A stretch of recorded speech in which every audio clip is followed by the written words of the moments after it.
All right, welcome back to another episode of Hockey North Weekly. I'm your host, Tyler.lizotte, with my good friend Brendan Pawliw. Brendan, how are you doing today? I'm well. It was a hectic weekend all over the place with just the election stuff that I was affiliated with over the weekend. Very close race there. Still undecided as we record our podcast, but pretty busy other than that on that front. But other than that, pretty relaxing as well for most of Friday through until most of Sunday. How about yourself, Tyler? Yeah, it's been really good. For our Cariboo Cougar schedule, we don't have any games at home this weekend with the U18 bye weekend, and then U17's being away at a tournament in Calgary, Alberta, and our U15 program being in the Okanagan for a couple of road games here this weekend against the Rockets. The U15s went 1-1. U17s had a slow start to their tournament, had a big clawback, ended up winning the pool. So congratulations to them on the great comeback and achieving a championship title at that tournament. But overall, it's been nice to just not be in the rink as much this weekend, get some much-needed rest, visit some friends that I don't always get to hang out with our busy schedules. So it's been a refreshing and recharging weekend. Yeah, just good to recharge the batteries for the most part and not think about hockey or sports as much. Mm-hmm. But be happy to get back at it next weekend here with some more home games and such all across the city. So should be a good time as we get back into the swing of things and this week coming up. Very well said. And I mean, the only real games in town this weekend were the Prince George Spruce Kings with a Saturday game. Chilliwack, a good competitive team coming in. Spruce Kings, by the looks of it, played a really good game, unfortunately losing to the Chiefs in a shootout. But maybe touching a bit on that exciting barn burner that we had at the mix. Yeah, the Chilliwack Chiefs winning 3-2 in a shootout there. Obviously was tight all the way around. Nice to see Mason Lowen back in the lineup, Cariboo Cougar graduate with the Prince George Spruce Kings. Of course, he one of four on that roster that includes Lyndon Mackow, Ryder Green, and Carta Hesselgrave. As you know, a lot of history between those two teams dating back several years when the Spruce Kings were a powerhouse team and had to supplant the Chiefs on a couple of occasions to get to their destiny. Times have changed, of course, between now and then. But Spruce Kings, a much harder effort after some struggles on the road. 4 games in 5 days through Alberta and BC, where they unfortunately dropped all of them. One of them was I believe in overtime against Alberta Valley, but it's a good bounce back effort for a team that's trying to climb up the standings. And I don't want to say they're still trying to find their identity, but there's still some chemistry that has to be figured out still on that roster, it seems. Yeah, definitely. They're definitely going through the processes of trying to just find that fit within the lineup and who plays well with who. And I would suspect. I mean, there was a trade over the weekend with Black Falls, sending the rights to Jared Langdon and 06 defenseman Aiden Soligny. So I think, maybe a few more moves coming to maybe try and shake things up in the roster and really find that fit for the team going forward. Yeah, and I think sometimes a couple of trades or acquisitions are needed to maybe shake up the room as well. We'll see if that helps at all, but Spruce Kings need to get hot here if they want to make some noise in the VCHL this season, as it's already a steep enough hill to climb. That's very well said. Prince George Cougars, of course, a bumpy Alberta road trip came to a close on Friday, where Miguel Marcus of the Lethbridge Hurricanes, a 5-assist night in Lethbridge's 7-3 win over the Cougars. Cougars kind of having a bit of a donut trip, if you will. You get clunkers at the beginning and the end, and you have your best effort in the middle with that thrashing against Medicine Hat. Still some inconsistencies plaguing the Cougars even with the roster that they have. So a little bit concerning that the inconsistent play has gone this deep into the season. Obviously, there's still time to turn it around, but you'd like to see this team clicking on all cylinders a little bit more than what they currently are. Yeah, I mean, you look up and down the lineup for the Prince George Cougars, a lot of major players that returned. You got Cohen Zemer, you have Riley Height, Tarek Parasak, William Komet, Spauer Demansky, Ravensburg, and Hunter Lang. So for the better part of this team, the core is pretty much intact. But of course, a lot of younger players, a lot of newer players slotting into the lineup as well. So there's the balance of trying to find your stride with the younger talent on your team and seeing how it blends with the returning core. But the question is, in my mind, are they deep enough right now? I know the expectations going in for the Cougars was, this is their year. That's what Mark Lamb has stated. It's what Jimmy Playfair has stated. And with the players on this team, I think that is not unreasonable to expect from this team. So in your mind, Brendan, what are the moves that the Cougars need to make to just start to find that consistency and get that momentum moving sooner rather than later so that they can keep climbing to the top of the standings in the West? It's a pretty young blue line after the likes of Demansky, McNutt, and Kometz. Obviously, Carson Karls is in your top four at 16. You're going to be missing him for a week in November when he goes to that U17 World Hockey Challenge. So we'll have to plug a hole there. But you have a lot of defensemen in that 4 through 7 slots that are 16, 17-year-old rookies, and maybe the acclimation period or the adjustment will be a little bit steeper than initially thought, but there's still lots of time between now and the trade deadline to shore that up. I mean, there are a lot of teams still jockeying for position to assert themselves in the standings and either get into or stay in the playoff race. So I don't think you're going to see any major blockbusters right now in the season because everybody is so close. But I think once the Christmas break rolls around and we head into the early part of 2025, and with players away at World Juniors, depending on who they might be, I think you'll start to see some moves being made. You might see teams get ahead of the curve maybe towards the end of November to maybe skirt that, I guess, Christmas window of not being able to trade anybody. But time will tell. I would expect that the Cougars will figure it out. I would imagine they're not very happy with the way they have played so far this season, especially on that road trip. And they've got 2 big games coming up at home against a Victoria Royals team that's off to a hot start and looks to be a force in that BC division. I mean, and that's the thing. Like, you got the Royals right now that they're playing incredibly well, and they're consistent with their efforts early on in the season. And Kelowna's starting to pick it up now, and the Giants are playing some excellent hockey. Maybe a bit of a question mark between the pipes for that team, but Cameron Schmidt's well over a goal a game. They just got Jaden Lipinski back. Connor Levis is heating right up. So, they got a lot of weapons on that team, and they're not a team to sleep on.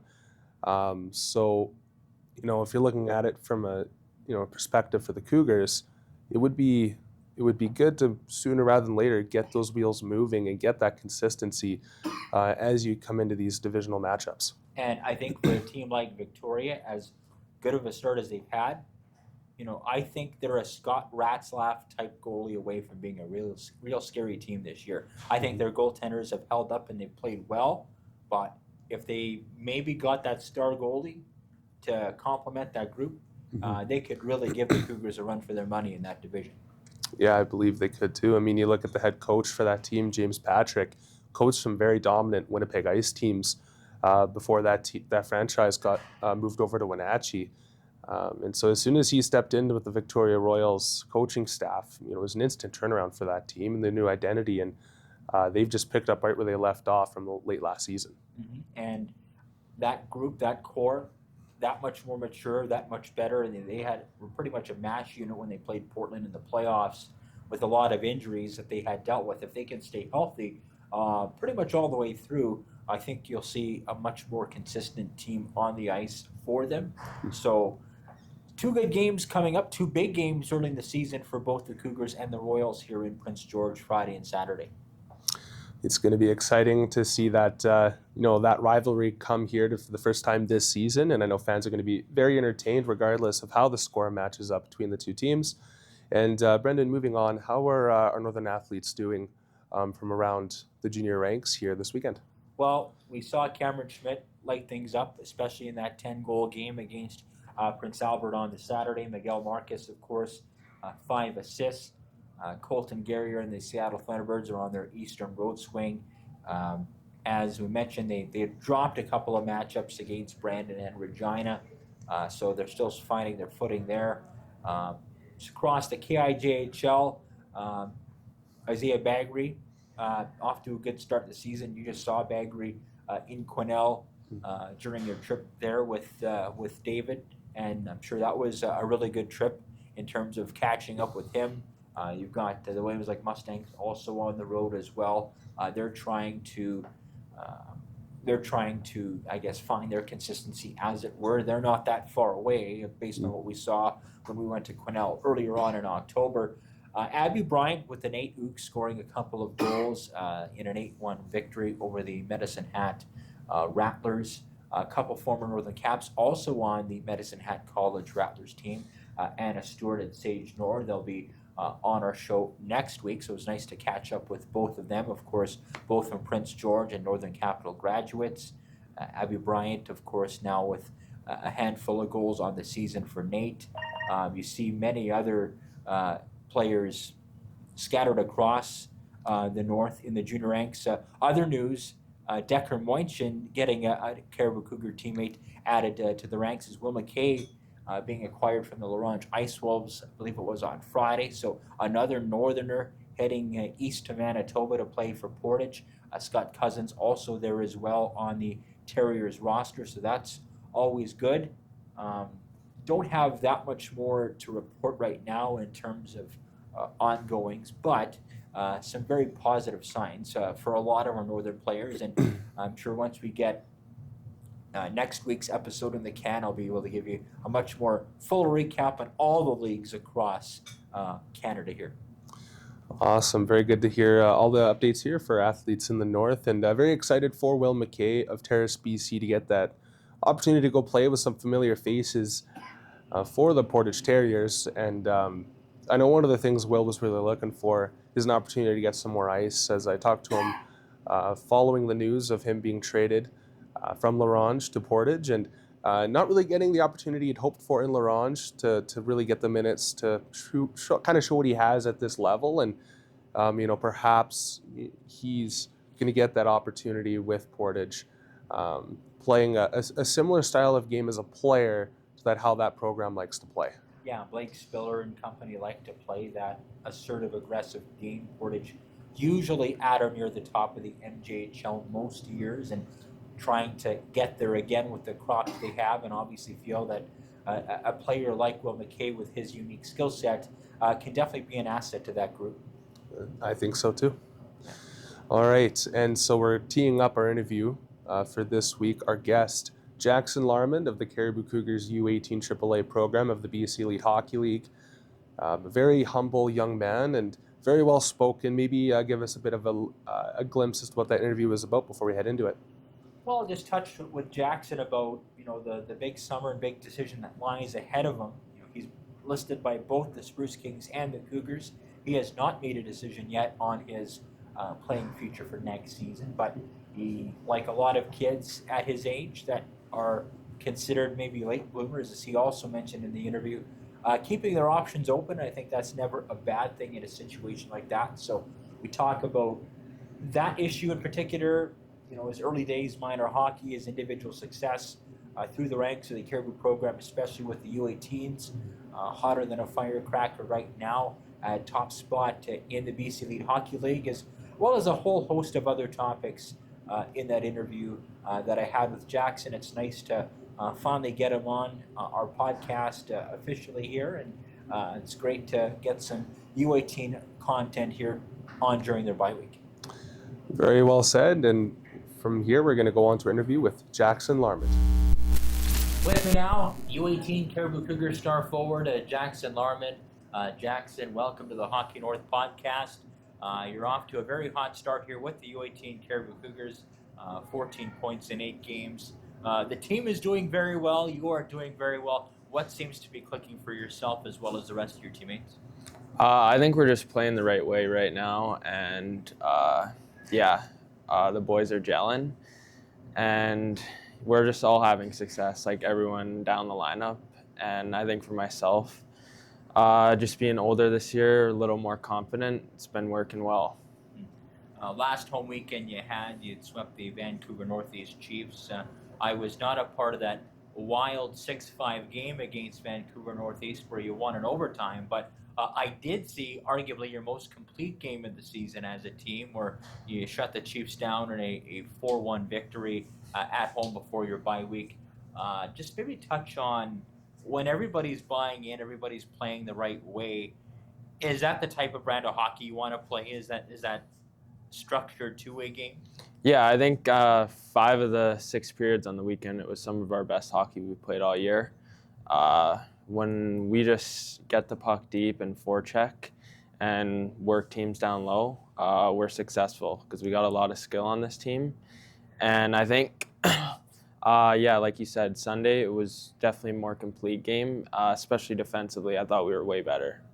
Now, it's not often Tyler Bruff in the Cariboo program jump a 15-year-old into the U18 program, but that's what happened to you last year, given your scoring prowess at the younger levels across the Cariboo program over the years.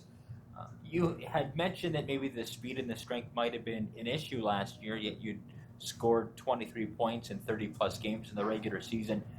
You're off to a hot start again, but do you feel a year faster, stronger, a year more developed, and you can kind of be that dominant player all over the ice, whereas a year ago it was more of an adjustment? Yeah, for sure. I can just feel it out there that I'm faster than guys, stronger definitely than last year. So it's huge for confidence, just knowing that I can play way more effectively on the offensive side of things. What's the biggest thing that you worked on over the summer to get yourself in that position? Just trying to put on size and definitely my shot. I feel like that was one of my weaker parts of my game, so I worked on that lots in the summer, and just going to the gym with Ash Sharino, that definitely helped a lot. How does working out with a guy like that who's not that far removed from being a player?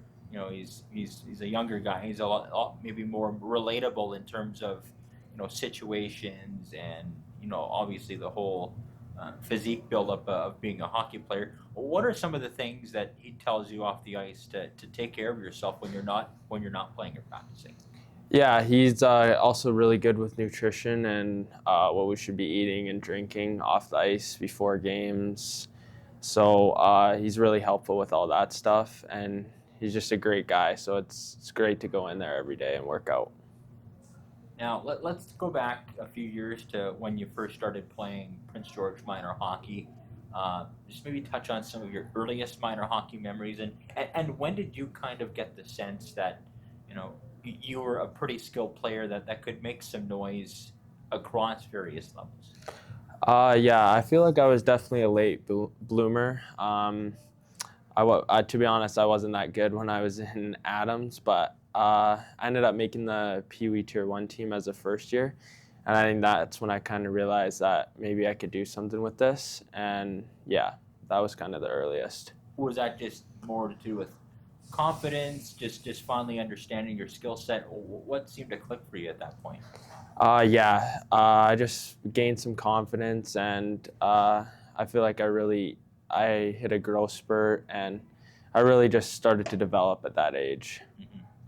Now, the world of junior hockey as we knew it has been kind of tilted on its head over the past couple of years with a lot of changes, the BCHL going independent, the VI now being a feeder league for them. You're seeing what the likely scenario of Western Hockey League and NCAA players able to likely go back and forth here once we get an official ruling without losing any eligibility. You're listed by both the Spruce Kings and the Cougars. What's this whole experience been like for you in terms of like thinking about where you want to go, and how have you kind of been able to assess things from afar? What's happening between the landscape of junior hockey right now? Yeah, it's definitely interesting to see. I'll definitely I haven't really made a decision where I want to go yet, so it'll be interesting to see what happens over the next few months with junior hockey and everything. So it'll be interesting to see. Yeah.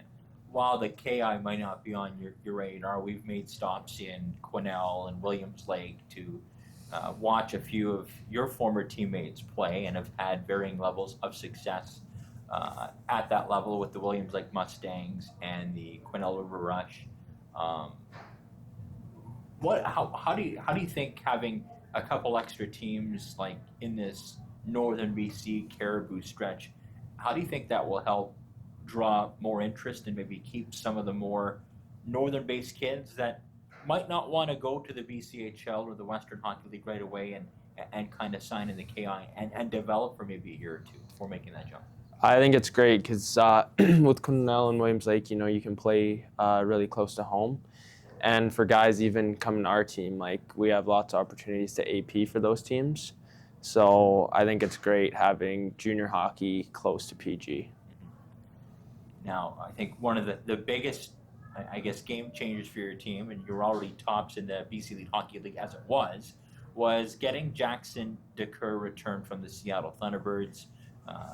No doubt Jaxon takes up a lot of net with his 6'7" frame. You can kind of tell that he's played at that higher level already on a couple of occasions with the Thunderbirds.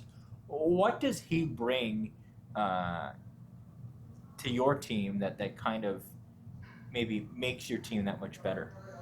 I think we just have lots of confidence when he's in net because he's a great goalie. We know like if we make a mistake, he can make a save and bail us out. And he's also great in the locker room. He's a great teammate, and I love playing with him.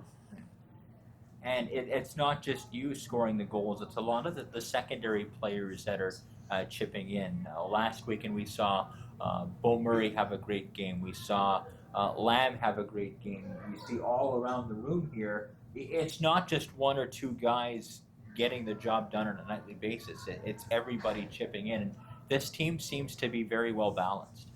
Yeah, it's great. I think we have like 10 guys right now, point per game or better. So it's great to see all those guys chipping in. And I think in the playoffs especially, you need depth scoring. And it's great that we have that right now. So hopefully it stays that way. What's the message always from the coaching staff, whether you're at practice or just before a game? I know the game plan might vary depending on who you're playing on any given day, whether you're at home or on the road. But what's always the main point of emphasis from the coaching staff when you're out on the ice with your teammates? I think they just want to see us compete is the biggest thing. Like, it's one thing if you miss a pass or fumble a puck, but they want to see how you react to that and just how we compete. You feel like the northern-based teams, whether it be Cariboo or some of the other programs that might be AA that you've gotten players from, whether it's the Northeast Crackers or whatever, do you feel that the northern brand of hockey is a lot more physical, a lot more grittier compared to maybe when you're playing a lower mainland team, it's more skill and finesse and maybe not quite as muck and grind? Yeah, I think so for sure. That's why when we play that style of hockey, we can dominate teams because, they're not used to that physicality. So that's another emphasis that the coaches push on us is to just be physical and make it hard for the other team to play. Now, I know you and all of you guys like playing on the Olympic site sheet in number one, but do you have a favorite road city or road arena that you like to play in? I'd say my favorite rink to play in on the road is probably the Chiefs Scotia Barn. It's an older rink for sure, but they get lots of fans, and they're the team that eliminated us from playoffs last year, so it's great to go into that building and win. Yeah, it's a long-standing rivalry between those two clubs for sure. It's been that way for a long time, as long as I've been here. Who do you try and pattern or emulate your game after, whether it be a local player growing up or just watching the NHL? Is there anybody that you try to pattern yourself after? Some of the guys, I'd say like Crosby. I wouldn't say I play exactly like him, but I try to because he's great two-way. He's great holding the puck, and he always finds his teammates. Now, you're stranded on an island with three of your teammates. Which three teammates would you pick on your current roster? Probably Grady Gustafson, you know. I don't know about staying on an island with him, but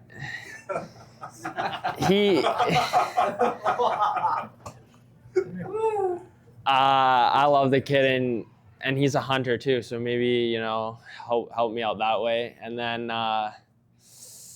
Josh Gendron, easily. I love being around that guy. Me and him might just stay on the island and hang out. And then third one, probably Jack Tidsbury. Yeah. He's just a beauty. Yeah. Strong silent type. Yeah, he's just a beauty. Who doesn't want to be around that guy? Do you have a favorite NHL team growing up that you like to cheer for? Yeah, I'm a diehard Jets fan, and we're undefeated right now, so might as well start the cup parade already. Yeah. Well, you know, I mean, you just got to get over that final step, right? I mean, you have the lead goalie scoring like crazy right now, that being the Jets, and just obviously got to take that next step. When the season's over, Jaxon, and I know you haven't made a decision yet, how big of an off-season do you feel this one is upcoming for you? Obviously, you have lots of games to play between now and then, but just in terms of that physical or mental preparation, in terms of taking that next step on where you want to go, what's maybe the one or two things that you'll want to zero in on the most? Definitely strength and speed, because you know, the goal is to be playing junior hockey next year, so hopefully that is a possibility. So just going up another level, I need to be stronger and faster for sure. Does it help that you're able to get regular feedback from your coaches and Tyler and RJ that have strong roots with either organization? Yeah, it's great. So I know what I can work on and know what they want to see. So yeah, it's definitely important.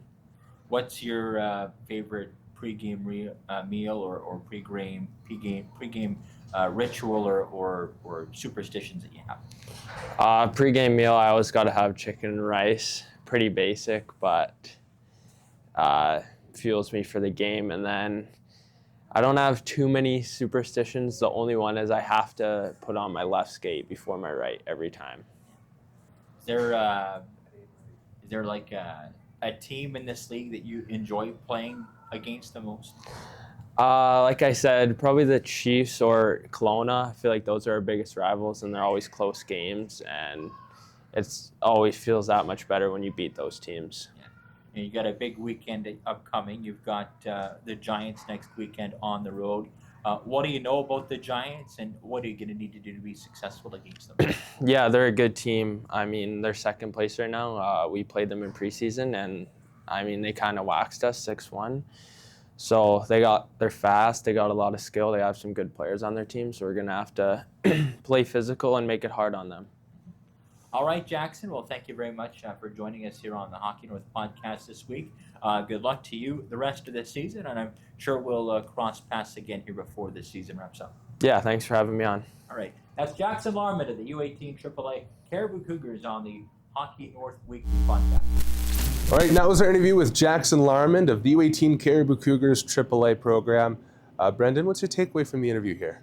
Just Jaxon, like a lot of players, that are 16, just wanting to play their cards right, have as much success and as much fun as they can with the Cariboo Cougars program this year. Larmand off to a great start, 14 points in 8 games. He's already well on his way to eclipsing his total from last year. I believe he had 23 and 36, 12 of those goals. And Jaxon Larmand blossoming into that very good, very responsible 200-foot player for head coach Tyler Bruff. And Larmand is going to need to be that asset at both ends of the ice in order to make that ascension at the junior level. He just talked about how he's working with the likes of Chase Astorino off the ice. Sometimes it takes a while to get that nutrition side of things down pat at such a young age. And the new question of being stranded on an island with 3 your teammates really taking off here is he really had to think about it. Well, I mean, when you have such a good group of teammates around you, it can be so hard to make that choice for just 3 guys. But I do believe the selections by Jaxon Larmand was fitting and good. But if you picked other guys on this team, I don't know if you could go wrong with that either way. So it's a good, fun question to give the players on our podcast. It's been good. And with that, that'll wrap things up here for another episode of the Hockey North Weekly. Next week, we'll be featuring Anna Stewart and Sage Knorr of the Medicine Hat College Rattlers women's hockey program. Of course, Anna and Sage, graduates of the Northern Capitals. So I'll have my chat with them on next week's episode of Hockey North Weekly.